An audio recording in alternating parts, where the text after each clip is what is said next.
La Bible en un an, le 15 novembre, le livre du prophète Daniel, chapitre 9, verset 1 au chapitre 11, verset 2 à le livre des psaumes, chapitre 114, verset 1 à 8, le livre des proverbes, chapitre 28, versets 5 et 6, l'évangile de Jean, chapitre 10, versets 1 à 21. Le livre de Daniel, chapitre 9. La première année de règne de Darius, fils d'Assuérus, de la dynastie des Mèdes sur le royaume des Babyloniens, la première année de son règne, moi, Daniel, je me suis aperçu dans les livres que le nombre d'années indiqué par l'Éternel au prophète Jérémie pour la durée de la dévastation de Jérusalem était de 70. Je me suis tourné vers le Seigneur Dieu en le recherchant avec des prières et des supplications, en jeûnant et en me couvrant d'un sac et de cendres. J'ai prié l'Éternel, mon Dieu, et je lui ai fait cette confession. Seigneur, Dieu grand et redoutable, toi qui gardes ton alliance et qui traites avec bonté ceux qui t'aiment et qui obéissent à tes commandements, nous avons péché, nous avons agi en hommes pervertis, nous avons été méchants et rebelles, nous nous sommes détournés de tes commandements et de tes règles. Nous n'avons pas écouté tes serviteurs, les prophètes, lorsqu'ils ont parlé en ton nom à nos rois, à nos chefs, à nos ancêtres et à tout le peuple du pays. Seigneur, tu es juste. Quant à nous, nous ne pouvons que rougir de honte, comme c'est le cas aujourd'hui pour les Judéens, les habitants de Jérusalem et tout Israël, pour ceux qui sont près et ceux qui sont loin, dans tous les pays où tu les as chassés à cause des infidélités dont ils se sont rendus coupables envers toi. Éternel, nous ne pouvons que rougir de honte, tout comme nos rois, nos chefs et nos ancêtres, parce que nous avons péché contre toi. Le Seigneur, notre Dieu, est rempli de compassion et de pardon. Pourtant, nous nous sommes révoltés contre lui. Nous n'avons pas écouté l'Éternel, notre Dieu, pour suivre ses lois, alors qu'il les avait placées devant nous par ses serviteurs, les prophètes. Tout Israël a transgressé ta loi et s'est détourné pour ne pas t'écouter. Alors se sont déversées sur nous les malédictions et les imprécations qui sont écrites dans la loi de Moïse, serviteur de Dieu, parce que nous avons péché contre Dieu. Il a accompli les paroles qu'il avait prononcées contre nous et contre les magistrats qui nous ont gouvernés. Il a fait venir sur nous un malheur si grand qu'il ne s'est jamais rien produit sous tout le ciel, de pareil à ce qui s'est produit à Jérusalem. C'est en conformité avec ce qui est écrit dans la loi de Moïse que tout ce malheur nous a frappés, et nous n'avons pas imploré l'Éternel, notre Dieu, nous ne nous sommes pas détournés de nos fautes, nous n'avons pas prêté attention à ta vérité. L'Éternel a veillé sur ce malheur, et l'a fait venir sur nous parce que l'Éternel, notre Dieu, est juste dans tout ce qu'il fait, mais nous n'avons pas écouté sa voix. Et maintenant, Seigneur, notre Dieu, toi qui as fait sortir ton peuple d'Égypte par une main puissante, et qui t'es ainsi fait la réputation qui est la tienne aujourd'hui, nous avons péché, nous avons agi avec méchanceté. Seigneur, en conformité avec tes actes de justice, que ta colère et ta fureur s'écartent de ta ville, Jérusalem, de ta montagne sainte. En effet, à cause de nos péchés et des fautes de nos ancêtres, Jérusalem et ton peuple sont un objet d'insulte pour tous ceux qui nous entourent. Maintenant donc, notre Dieu, écoute la prière et les supplications de ton serviteur, et fais briller ton visage au-dessus de ton sanctuaire dévasté pour l'amour du Seigneur. Mon Dieu, tends l'oreille et écoute. Ouvre les yeux et regarde nos ruines. Regarde la ville à laquelle ton nom est associé. En effet, ce n'est pas en nous appuyant sur nos actes de justice que nous te présentons nos supplications, mais en nous appuyant sur ta grande compassion. Seigneur, écoute. Seigneur, pardonne. Seigneur, sois attentif et agis sans tarder par amour pour toi, mon Dieu. En effet, ton nom est associé à ta ville et à ton peuple. Je parlais encore, je priais, je reconnaissais mon péché et celui de mon peuple, d'Israël, et je présentais ma supplication à l'Éternel, mon Dieu, en faveur de la montagne sainte de mon Dieu. Je parlais encore dans ma prière quand l'homme, Gabriel, celui que j'avais vu dans ma précédente vision, s'est approché de moi d'un vol rapide au moment de l'offrande du soir. Il m'a enseigné et a parlé avec moi. Il m'a dit, Daniel, je suis venu maintenant pour ouvrir ta compréhension. Lorsque tu as commencé à prier, une parole est sortie et je viens pour te l'annoncer, car tu es considéré comme précieux. Sois attentif à la parole et comprends la vision. Ce sont 70 semaines qui ont été fixées pour ton peuple et pour ta ville sainte, pour faire cesser la révolte et mettre un terme au péché, pour expier la faute et amener la justice éternelle, pour marquer d'un sceau la vision et le prophète, et pour consacrer par onction le lieu très saint. Sache-le donc et sois attentif. Depuis le moment où la parole a annoncé que Jérusalem serait restaurée et reconstruite jusqu'au Messie, au conducteur, il y a 7 semaines et 62 semaines. Les places et les fossés seront restaurés et reconstruits, mais ce sera une période de détresse. Après les 62 semaines, le Messie sera exclu et il n'y aura personne pour lui venir en aide. Le peuple d'un prince qui viendra détruira la ville et le sanctuaire, puis sa fin arrivera comme par une inondation. Il est décidé que les dévastations dureront jusqu'au terme de la guerre. Il imposera une alliance d'1 semaine à beaucoup, et au milieu de la semaine, il fera cesser le sacrifice et l'offrande.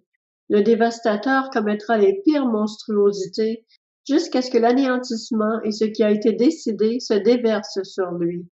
Le livre de Daniel, chapitre 10. La 3e année de règne de Cyrus, le roi de Perse, une parole fut révélée à Daniel, appelé Belchatsar. Cette parole est vraie et annonce un grand combat.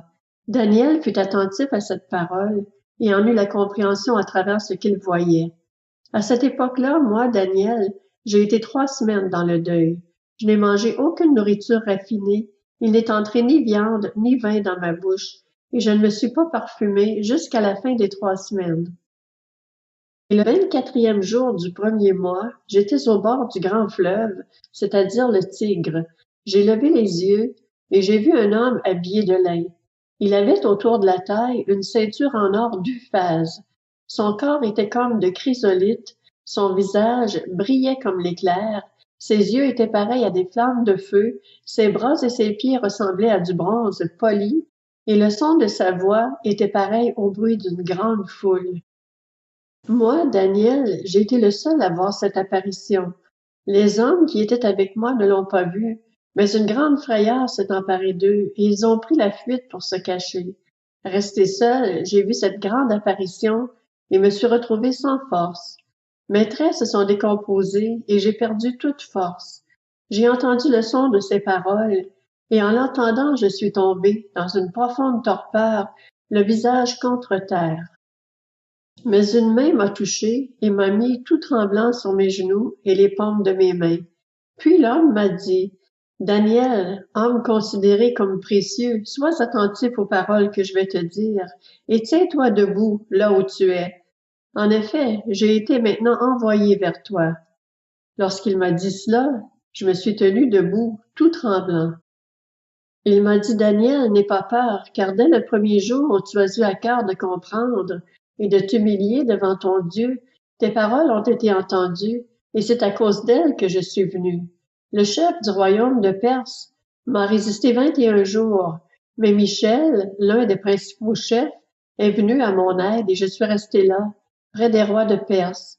Je viens maintenant pour te faire comprendre ce qui doit arriver à ton peuple dans l'avenir, car la vision concerne encore cette époque-là. Pendant qu'il m'adressait ces paroles, je regardais par terre et restais silencieux. Quelqu'un qui avait une apparence humaine a touché mes lèvres. J'ai ouvert la bouche et me suis mis à parler. J'ai dit à celui qui se tenait en face de moi, « Mon Seigneur, j'ai été bouleversé de douleur par cette apparition et j'ai perdu toute force. Comment pourrais-je, moi, ton serviteur, te parler à toi, mon Seigneur?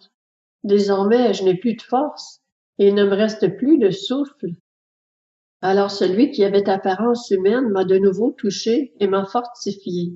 Il m'a dit, « N'aie pas peur, homme considéré comme précieux, que la paix soit avec toi.